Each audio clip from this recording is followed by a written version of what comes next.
All right, I believe we are, let me make sure that I am live here for you, and we're going to get started. We've got today's always an exciting day. Thursdays are the day where you can ask me anything that you need help with in sales.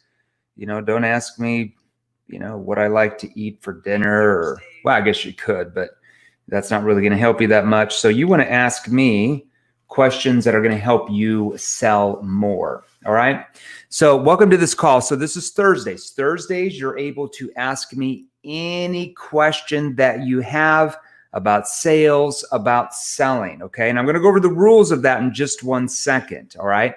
So if you need help closing, if you're having a certain objection that you always get, you don't know how to connect on your calls, you feel awkward, you feel that there's resistance when people answer the phone, whatever the challenge you're having is, you can actually ask me on this live every Thursday, 4 p.m. Eastern. We're going to go for about 30 to 35 minutes. I'm going to answer as many questions as I can get. All right. Now, if you are brand new to our Facebook group and you're like, who the hell is this guy coming live with me?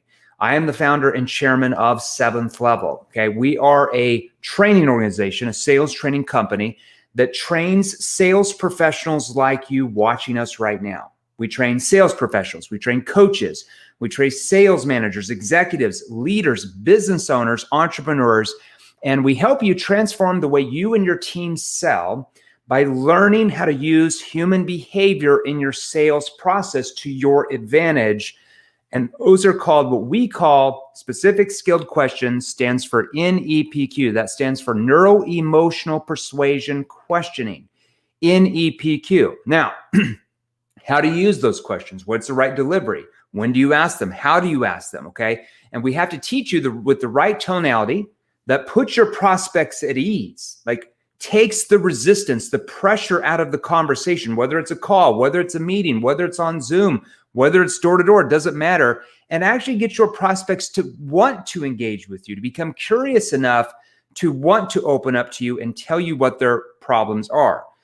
How do you get them to persuade themselves? And we're going to talk a little bit about that today. Now, along the way, if you want to know more details about how we can help you sell a lot more of your products and services, like we have for thousands of our clients in the last 2 years, we have 2,769 testimonials. We're averaging about 135 to 150 new testimonials every single month. That's just in the last 2 years. If you want to learn how we can help you sell a lot more of your products and services like everybody else that goes through our training, in the comments below, just write hashtag NEPQ. So hashtag NEPQ in the comments, and either myself or someone on our team will message you more details about how we can help you sell more if that's what you want. Okay, of course, you don't have to learn how to sell more. It's a free world. Now, along the way, I'm always being sarcastic. Along the way, before we open this live up for questions, if you're on live right now, I want you to post in the comments section hashtag live. So if you're on live right now, post hashtag live. And if you're on the replay, I want you to post hashtag replay. So if you're on live right now, post hashtag live. If you're on the replay, I want you to post hashtag replay. Okay. For each of you on right now, whether it's the live or the replay, I want each of you to smash the heart button. So I want each of you to smash the heart button right now several times. I want each of you to smash the heart button. So smash the like button, smash the heart button. The reason why we have you do that is it creates further engagement in the group, more people in the group, because we've got almost 5,200 here in the group in the first 5 months or 6 months since we opened up this group. We're getting about a new 60 people to join the group every day. So this allows us to reach more people in this group that can ask more questions and can help them sell more. Or maybe you ask a question, and when I answer it, it helps them sell more of their products and services as well. Okay. All right. So the rules of the game, when you ask me a question, we've got about 30 minutes for Q&A. When you ask me a question, say, I sell this, I'm in this industry. So let's say if you sell life insurance, I sell life insurance and here's my question. Or I sell advertising and here's my question. Or I sell SaaS and this is my question. Or I sell cars and this is my question. Just tell me what you sell first, okay? And then what I do at that point is I'll answer your question. That gives me more knowledge of what the question means that you're asking me, because I can't really ask you for clarification on this call. All right, so let me see who's got the first question here, and we're going to get started. This is always fun. I love Thursdays. Thursdays are one of my favorite days with you guys. All right, so let's see who's got the first question. Who's got the first question? All right, so Daniel Vaughn looks like he's watching on YouTube right now. Jeremy, so good to hear from you. My question is, if you have to pick one thing that's the most important when it comes to closing in the current market that we're in, what is it? Well, here's what you have to understand. And Daniel, maybe let me know what you sell. That will help me. I don't know what you sell, but this is for anybody. If I'm going to choose one thing that's the most important when it comes to closing is, first of all, you need to ditch the pitch. So you need to ditch your pitch. You need to learn how to become a problem finder and problem solver, not a product freaking pusher. So many salespeople, when we go to training events or companies, are still product pushing, even if they think they ask questions, they don't. Consultative selling, asking a few logical based questions and then going into your solution or pitch is not selling. It's lazy selling, and it gets you average results.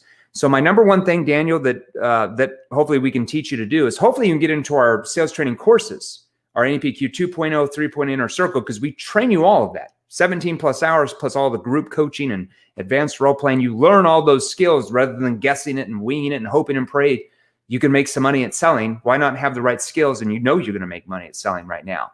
But you want to learn how to become a problem finder, problem solver, okay?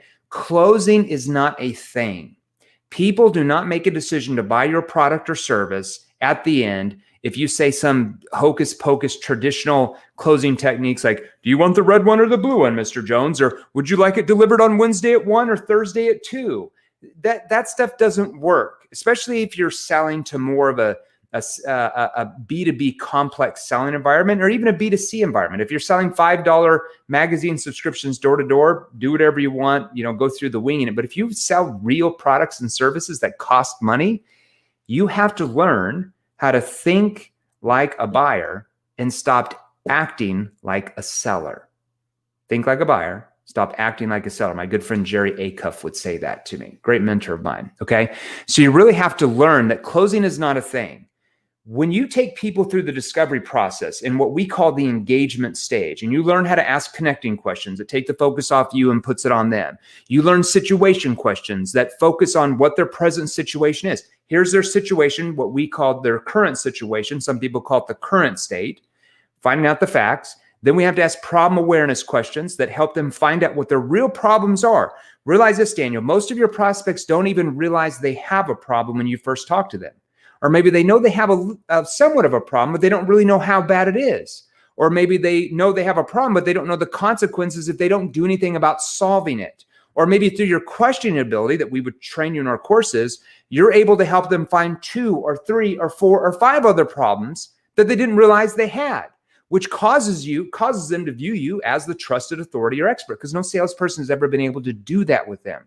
They're never opening up to anybody else because those people don't know how to ask the right questions at the right time, with the right delivery, the right verbal pausing that triggers your prospects subconsciously to want to open up to you, to want to engage with you, to want to share with you what's really going on below the surface. If you stay surface level and then at the end try some old school closing technique, they're just going to commoditize you and try to negotiate you down on price, even if they buy from you, if they buy from you at all. So you have to learn the right skills, Daniel. Today's day and age, people, you don't win the sale at the end. You win it from the beginning of the conversation to the diagnosis part of the sale.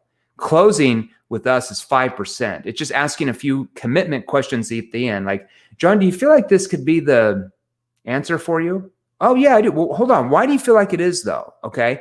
Commitment questions at the end that commit them to take the logical next step and purchase what you're offering. Now, that's in a 1 or 2 call close environment. If you're in a more B2B complex selling environment, we train a lot of companies in both.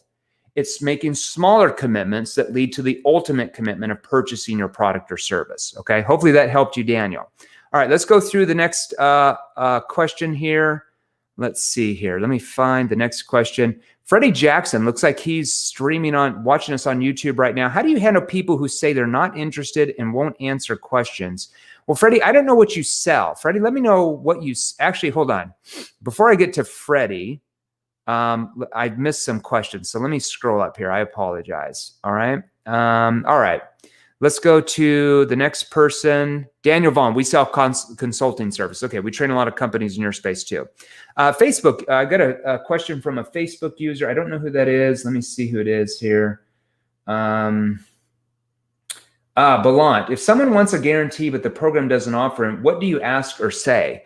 Well, depending on what it is. So in our programs, we don't really offer a guarantee because we don't need to. We have so much social proof. We have almost 3,000 testimonials in the last 2 years. I mean, like hell's bells. I mean, if it works for thousands of people that have taken the training and they're crushing it in sales, then probably damn well better probably work for you as well with whatever you sell. So if your company doesn't offer a guarantee, and that's just in the coaching or high ticket space, like if you're selling medical device and different things, it's a little bit different. But I think you're in the coaching space or high ticket space, Belant. I know you, so I know why you're asking that question. So typically you want to ask them, just say, well, yeah, I mean, here's our guarantee that if you go through the training and you actually follow what we show you how to do, like our other clients are doing that you've seen them post about all their results, then you'll get the same results. Now, we can also guarantee you that if you go through the training and you don't do anything and you never implement it, or you just implement a small portion of it, we can also guarantee you that nothing's going to happen. And we can also give you a guarantee that if you don't get your funding together to purchase the training program and you keep doing what you're doing right now to try to X, Y, and Z, that you're probably going to stay in the same situation you are now. Do you see how that works? So that's how you explain a guarantee for high ticket, because that's the truth. You can't offer a guarantee with most of those people because you don't know if they're going to do anything with it. I mean, hell's bells.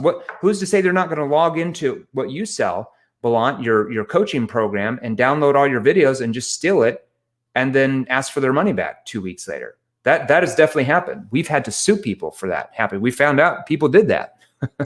We're not just going to let them rip our content off and then just, charge us back. That's only happened a couple of times in the last 2 years, but there's some crazy people out there that just want to take advantage. So you got to be careful. All right. That was a good question here. Ryan said product freaking pusher, right? There you go. I love it. Let's go, Jeremy. I think I've got something from Shannon here. Shannon Gardner. Jeremy, I sell social media marketing to real estate agents. Most of my leads come from online advertising. We begin the Zoom call. How might I begin the Zoom call to put them at ease right away? So Shannon, you want to start with connecting questions. So those are inbound leads. So one of our largest clients that we hire and train salespeople for is Ryan Serhant. Okay, big real estate agent out of New York City. He's New York City's number one real estate broker in New York, just by sheer numbers. He did about $1.8 billion worth of sales last year, him and his team. Okay, so we train his company, and they have a program, probably just like yours, that shows them how to really brand themselves, like Ryan has, and really how to get a lot of social media presence and bring leads in to sell more closings, high-end real estate in New York. Just watch Bravo. If you've never seen that, Shannon, it's on Bravo channel. It's called $1 Million Listing New York. Look up Ryan. Can't even remember my client's name. So look him up, just Google him, and you'll kind of see that. So we train his salespeople how to do the same thing. So what you want to do is you want to ask what are called connecting questions. So these people have booked on the call. These are real estate agents. What are their two biggest problems, Shannon? Number one, they can't generate enough leads. So they're cold calling all the time, which they don't like because they don't know how to cold call. We could teach them how, but they don't, I guess they don't have our training. So they don't have enough leads. Okay. And they're not closing enough. They're not getting enough listings because they don't have enough leads. And what is the result of that? They're not making a lot the money they want to make. That's the problem that your solution solves. So realize when they respond to the ad, they have those problems. Otherwise, they would have never responded to the ad. They would have never booked on your calendar. It's an inbound lead, so it should be a very easy conversation for you to have. You want to start off asking with connecting questions, okay? And from what I understand, I think you are getting into our NEPQ Advanced 3.0 training portal. That's the 17-hour training course plus all the role playing with our sales trainers and me once a week in our coaching program. So I think you're already getting into that. So we're going to teach you all that in there, but I'll just give you a little hint right here. So your connecting questions are going to start off like this. Hey, so they're on Zoom with you. Hey, John, what's going on? Okay, so it looks like you booked on my calendar today about possibly getting help with learning how to really build up your social media and your brand so you can get more listings to make more money. And they'll say, yeah. How are you doing today? Just hanging out, just being the boring guy over here. You're gonna downplay it Because when you downplay yourself, they're like, oh, ha, ha, ha, I'm sure you're doing good, blah, blah, blah, blah, blah. Okay. And then you're going to say, now, the first part of this call, John, is really more for us to find out more about your background as far as kind of what you've done in the past to build up your social media. And I would say what you're doing now and really what you're looking for to see if we could actually help you. Now, I was curious, though, when you saw the ad the other day where you saw John talk about X and Y and Z, what was it about what he was saying that, I guess, attracted your attention? That's one of your first connecting questions. Now you put the focus back on them, okay? So those would be your connecting questions with what you sell. Once they tell you that, you're then going to go right into your situation questions, which we're going to teach you in our advanced NEPQ 3.0 training and all the role playing. So Shannon, I hope that helped you out. We know a lot about your space too. We are crushing it for Ryan Serhant's team, selling the exact same product that you are right now nationwide. Okay, we have another Facebook user. I think it's for some reason on StreamYard it's not telling me your name, but on my phone it is Gavin Wyatt. Gavin asked me this question. I sell business coaching to health and wellness business professionals, another industry we train a lot in. My question is, the majority of the prospects I'll speak with are just starting out, and because of that, they have a false sense of confidence that they can do it on their own. In the NEPQ structure, I don't see any doubt type questions in the training. Any recommendations as you approach this? I don't know what you're referring to, Gavin. Are you in any of our paid training, or are you just on these lives? Because we don't go over all that stuff in the live. So if you're in NEPQ 3.0, there's 17 hours of content, and there's massive doubt questions, consequence questions. What's a consequence question? It's getting them to cause doubt that if they don't do anything, nothing's going to change for them. So here's what you're not understanding. When these people book on your calendar, you're selling business coaching to health and wellness professionals. Why the hell would they book on your calendar if they don't have any problems? They would never book on your calendar. Do you think they're just going to waste 45 minutes of their day talking to somebody and they don't have any problems?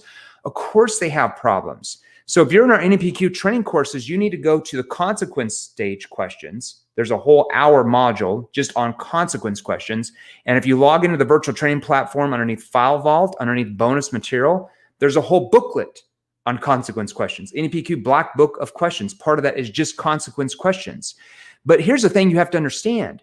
If you haven't asked the right questions before you get to that stage, just asking a consequence question to make them doubt themselves is not going to have the same emotional impact that you're trying to get it, because you're missing everything else to build that up. You have to ask situation questions. You have to ask problem awareness questions. Those are key, because you have to find out and them find out what their problems are, why they have the problem, like the root cause, how it happened, and what it's doing to them even personally. If you can't help them find that, it doesn't matter how many doubt questions or consequence questions you ask. They don't even see they really have that bad of a problem, okay? Because here's where they are. Here's their current state or current situation. Here's where they said they want to be, their future state or objective state. Now, what's the gap in between? The gap in between is all these problems you've helped them find because you know how to ask the right questions that help them find problems they didn't think they had. If you don't know what those questions are, guess what? There's no gap, or it's a small gap. And now the problem doesn't literally look that bad. And so now they think they can go out and do it themselves. That tells me that you're not going underneath the surface enough. You're just asking surface level questions and they answer. Then you're asking a surface level question and they answer. Then another surface level question and their answer. And you're not clarifying and probing at the right time to pull out any pain. And if you can't help them pull out any pain, there's no sale. There's no gap. The gap is small. And that's why they're saying to you that they think they can do it on themselves when they just booked on your calendar because they didn't think they could. You see how that works? So one consequence question, I have to know a little bit more about your situation. I wish we could talk like this. So John, what are you going to do though if nothing changes? I mean, if you go out on your own and you just try to figure it all out for the next 3, 6, or 12 months from now. Now, what you also need to do is ask them, like, what are some complicated things in your business that you know most people don't know about? So you want to ask them that. So John, do you feel like you can do X and Y and Z? So let's say if I'm selling e-commerce, for example, okay? So there's a lot of complications in e-commerce. So John, do you feel like you know exactly where to find your shippers and how to negotiate down your prices so you're actually profitable in the first 3 months? What do you mean by that? Well, I didn't know I had to do that. Well, yeah. I mean, if you don't know how to do that, how are you going to be profitable? Okay. Do you feel like you know how to run your Facebook traffic? And then once you're getting up to, let's say, $500 a day in ad spend, do you feel you know how to adjust the metrics the right way so you can actually scale to $1,000 of monthly ad spend, but still keep the same lead flow? Okay. So you ask questions that they don't know anything about, that they've never even learned, because after you do that 2 or 3 times, they're just gonna be like, there's no way I can do this on my own. Like, I have to have what this person's offering that teaches this, because there's no way I can do it on my own. So if you're in our NEPQ training courses, doubt questions are consequence questions. You are getting them to acknowledge what the consequences or ramifications are if they don't do anything about their situation. So hopefully that helped you. Okay, let's go down to Freddie Jackson. Looks like he's coming in from YouTube. How do you handle people who say they're not interested and won't answer questions? Well, Freddie, first of all, I don't know what you're selling. So maybe help me know what you're selling. Are you cold calling? Are you inbound leads? Are you outbound leads? Because that would determine how I would answer that question. But people are not just going to open up to you if you just start rambling questions, okay? You have to know how to bridge into those questions. You have to know how to make it conversational, which we teach in all of our training courses. If you don't know how to bridge into questioning, guess what happens with most type of A-type personalities? They just shut you down because they think you're trying to sell them or interrogate them. If you don't know how to make your questions natural and they sound scripted, that tells me they say, I'm not interested, or they won't answer your questions. They shut down because of why? Because they feel like you're trying to sell them rather than them feeling like you're trying to actually help them or actually find out if they have problems to see if you can actually help. It's a completely different situation. So Freddie, I'd have to know a little bit more about what you sell to answer that question, my man. Okay, let's keep going down the list here. Let's see here. Jeremy and Austin. Hold on, let me see here. I've got so many questions. I'm going to try to get to them. I've only got like 12 minutes here. Let's see here. Wow, so many questions. I'm going to start opening this call for 45 minutes sometimes, I guess. Okay, so I've got a Austin Rattigan, I think. Okay, Jeremy, I'm in the financial services industry. Thank you for telling me what industry you're in. We train a lot of people in your space too. Then I sell a quick pay service to truck drivers in the transportation industry, B2B. The problem I'm having is getting my prospects to not care so much about the rate cost of the service and to see the value in the solution being offered. How can I get them to focus on more of the value the service delivers rather than how much it costs? Well, I can tell you right now, it's because you're not asking the right questions that are going underneath the surface. So let me explain to you how human behavior works. This is what I went to college for, human behavior and psychology, okay? When you first start talking to a prospect, whether it's an inbound lead, whether it's an outbound lead, whether it's a cold call, whether it's door-to-door, whether it's B2B, going B2B, door-to-door, company to company, it doesn't matter. The first 10 seconds of any interaction you have with a person or a prospect, your prospects are subconsciously picking up social cues from you. They're picking up your verbal cues and your nonverbal cues and what you are saying and or asking that triggers their brain to react one of two ways. First, if you sound like any other salesperson, hi, the reason why I called is blah, blah, blah, blah, blah. And you're starting to talk about you and your solution, or you say, how you doing today? The weather's great. And you just start asking BS questions that everybody knows what your intent is. Then what that does is it triggers the brain from a prospect to react negatively to you. And what they do is they throw out objections. We don't need it. Your price is too high. We've looked into this before. Call us back. I'd have to think it over anyways. We're already happy with the vendor we have. I don't think we even need this because we have this other thing. Call me back in a week, a month, a year later. Okay. Now, once you learn NEPQ and you know what questions to ask when you first have that interaction, it causes the prospect to feel so curious enough that they feel like they have to engage, that they want to engage. Otherwise, they are missing something that could be very important for them. Okay. Now we train all that in our NEPQ 2.0 Advanced 3.0, and our Advanced Inner Circle training courses. Hopefully you can get into those because you wouldn't have these problems. You wouldn't be losing all these sales that you would be making if we were training you how to do this. Okay, I just want to be real with you, brother. Okay, you have to learn the right skills. You can't just wing it, hope and pray that somebody's just going to buy from you. The problem that you're getting, the reason why they're commoditizing you is because you're asking surface level questions and you're not helping them find out what their problems are and the consequences if they don't do anything about it. Remember what I just said, you haven't created any gap in their mind. Here's their current state or current situation. Here's where they want to be, their future state from what they told you. What's the gap in between? All these problems. But if your questions haven't allowed them to see any problems, then there's no gap or a small gap. And now they're looking at your cost as just another bill. Whereas if you're able to learn the right questions to ask, and this gap is so massive in their mind, they found all these problems and how it's affecting them and how it's holding them back and how it's caused them to lose money. And if they had your solution, they're going to get what they want and get here, then it doesn't matter what you charge. You could charge $100,000 if they thought your solution was going to make them $1 million, and they'll go out and find the $100,000. It doesn't matter the cost of your product or service at that time, because now you've got them thinking results-based thinking rather than cost-based thinking. And if you get them to think cost-based thinking, you're done. You're commoditized. You get pushed aside like all the other salespeople over here, and they commoditize you, and then they pick 1 out of 50 who gives them the lowest price, okay? If they pick anybody at all. But when you get them to think results-based thinking from your questions, they always go with you no matter if you're twice as high as your competitor, because they don't feel your competitors can get them the results that you can. People will pay more if they feel like you can get them the actual result they desire, okay?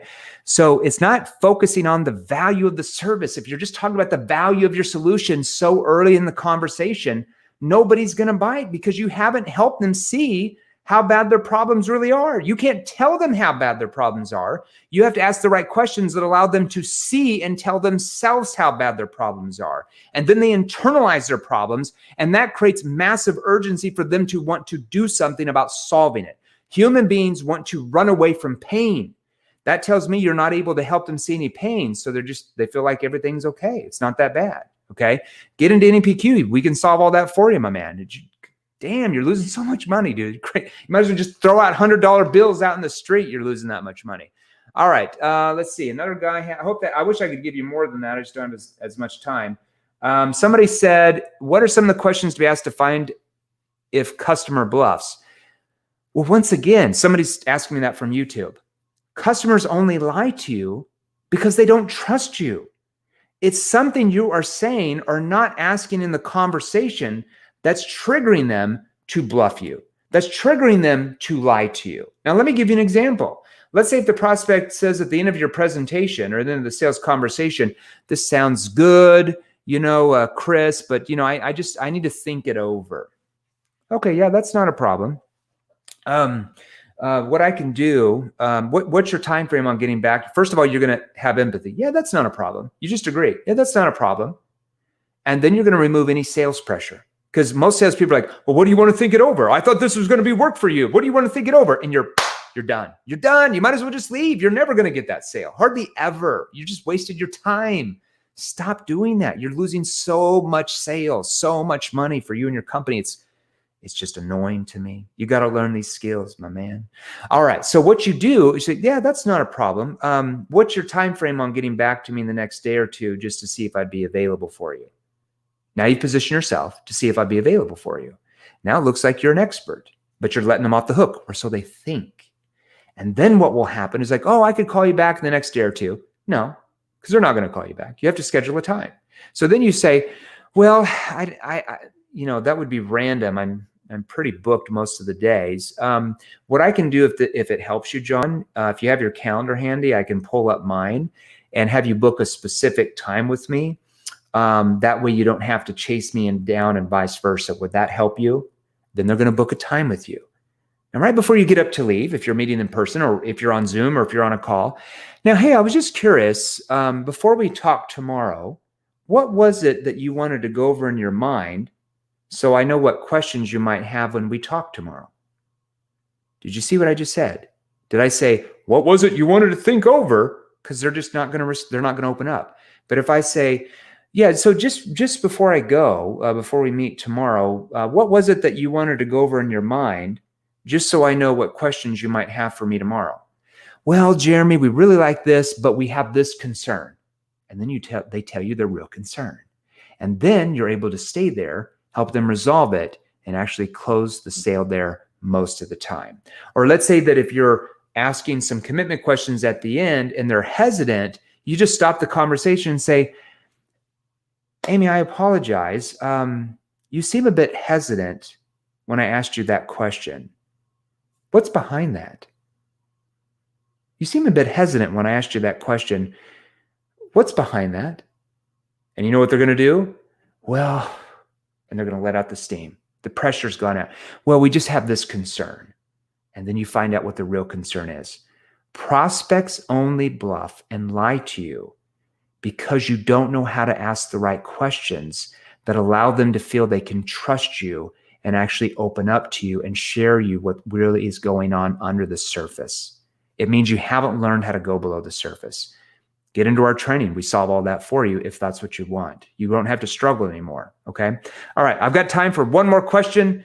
Freddie, I'm selling web design, cold calling prospects that I think would need our services. Yeah, with cold calling, I'd have to train you more on that. Try to get into our training. We have a whole course on cold calling as well. It's like an 1.5-hour course just on cold calling, along with everything else, the other 17 hours of virtual training course, plus all of our role playing, Freddie. Try to get in that. If you, what you can do, Freddie, I don't know if you're in our Facebook group.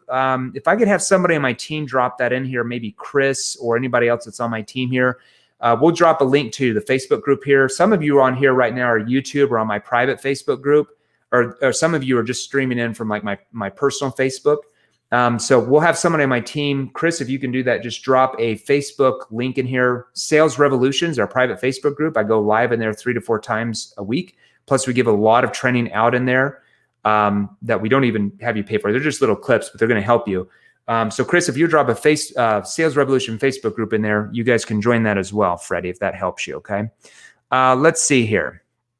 Tim, I've got time for one more question. Selling health insurance by the phone, calling aged leads, consumer requested info via online submission. I'm familiar with your space. We train quite a few big companies in your space. How would you initially open and engage a prospect in the first 10 to 20 seconds of the call using some interview techniques to get past the prospect's initial resistance? Well, first of all, you got to learn connecting questions. I hope, Tim, you're in our sales training courses because we teach you all that. You would never struggle. You wouldn't lose sales that you probably are now if you're in that training because we show you all that, like actually how to have the right tonality. It's hard for me to do all that in a 20-minute live. I mean, you're not going to get the same type of results. So what you do, and I don't know your whole thing here. I'm just guessing off the top of my head, but you're selling some type of health insurance, maybe to say, let's say it's seniors or something like final expense insurance or whatever. These are age leads. Is John there? Yeah, John, this is just Jeremy Miner with XYZ Health Company. Looks like a couple weeks ago, you filled out a form about possibly looking at how to get maybe better rates for like health insurance, life insurance. And I just had time to get back to you to see if I could help. Now, I should probably start off by asking you, have you, and let's say they stop you. I don't remember filling out any form. I apologize. It looks like this is your address, blah, blah, blah, blah. Yeah, it was just a basic form you would have filled out online requesting like quotes or something. So if you'd like, I can give you some of those quotes to see if we could actually help you.